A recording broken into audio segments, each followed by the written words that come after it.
Good morning Dinu होते सोबतच्या या सह्याद्रीच्या स्वर्गीय प्रवासात तुमचे सहर्ष स्वागत आहेत. आता गावाला आलं. सकाळचे जवळजवळ 9 वाजलेत, बरोबर ना? येस, 9 वाजलेत आणि 9 वाजूनसुद्धा आमच्या इकडे गावाला खूप सारं धुकं पडलं आहे. म्हणजे जसं काय हिल स्टेशन आहे आमचं गाव, असं झालं आहे. हिल स्टेशनच आहे, डोंगरावरती. चिंद्रवली गावातील लोखंडेवाडीचे सकाळचे धुक्याचे सौंदर्य. रत्नागिरी जिल्ह्यातील चिंद्रवली हे गाव निसर्गाच्या कुशीत विसावलेले आहे. सकाळी 9 वाजता गावावर धुक्याची चादर आपल्याला पसरलेली पाहायला मिळते. जणू निसर्गाने गावाला मखमली शाळेत गुंडाळलेले आहे असे भासते. हिरवीगार शेती धुक्यात लपून दिसते. नारळ, आंबा, सुपाऱ्याची झाडे धुक्यात कशी गुंग झालेली आहेत. डोंगर रांगा धुक्यांच्या पडद्यामागे लपून डोकावत आहेत.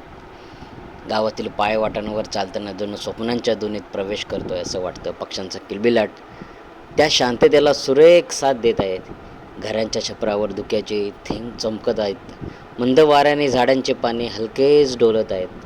गावातील लोक सकाळच्या कामाला सुरुवात करत आहेत. गाई गुरे धुक्यातून हळूहळू बाहेर पडत आहेत. शेतकरी बैलांना घेऊन शेताकडे निघालेला आहे. लहान मुले शाळेकडे जाताना धुक्यात हरवून जात आहेत. गावातील शाळेची घंटा धुक्यातून ऐकू येत आहेत.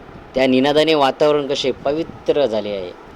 धुक्यामुळे संपूर्ण परिसर गोड आणि मोहक भासत आहेत. सकाळचे हे दृश्य मनाला शांती देते. धुक्यामुळे आमच्या चिंद्रवली लोखंडेवाडीचे सौंदर्य अधिकच खुलून दिसते. निसर्गाच्या कुशीत विसावलेले हे माझं गाव खरोखरच रमणीय आहे. चिंद्रवली लोखंडेवाडीचे सकाळचे धुक्याचे दृश्य आयुष्यभर लक्षात राहील. हे जणू निसर्गाने रंगवलेले सुंदर चित्रच मला पाहायला मिळते.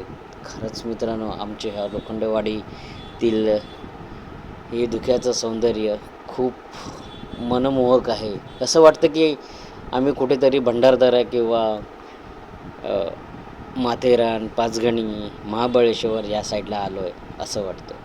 ही धुक्याची चादर काय आमच्या गावावर वर्षाचे 12 महिने म्हणाला तरी चालेल, पण सकाळची आम्हाला ही सकाळी 7-8 वाजेपर्यंत दिसते मित्रांनो. पावसामध्ये तर निसर्गाचं रूप बघताना मन भरून जातं. कारण एवढा पाऊस असतो की त्या पावसाबरोबर धुकंही डोंगरावरती येतं. आमचं गावच डोंगरावरती, त्यामुळे गावातील प्रत्येक घर या धुक्यामध्ये न्हावून निघतं पावसाळ्यामध्ये. आणि त्याचबरोबर हिवाळ्यात ही परिस्थिती तीच असते. तेवढीच कडाक्याची थंडी आणि तेवढंच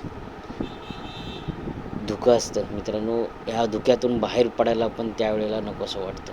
पण हे सगळं मनमोहक चित्र समोर भासलं की नक्कीच खूप मनाला शांती वाटते. आणि हे अनुभवायचं असेल तर नक्कीच आमच्या चिंद्रवली लोखंडेवाडी या गावाला भेट द्या मित्रांनो.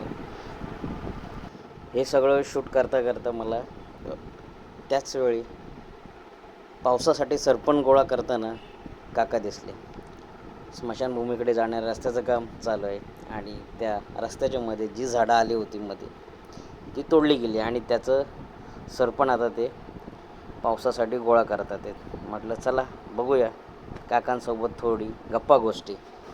इकडे तिकडच्या गोष्टी झाल्यानंतर काकांना पण खूप ऊन लागलं होतं. कारण 10 वाजता एवढं ऊन असतं की तुम्ही रानामध्ये राहू शकत नाहीत. मग काका बोलतात मी निघतो होता. मित्रांनो, व्हिडिओ कसा वाटला? व्हिडिओ आवडला तर नक्की लाईक करा, शेअर करा आणि सबस्क्राईब करायला विसरू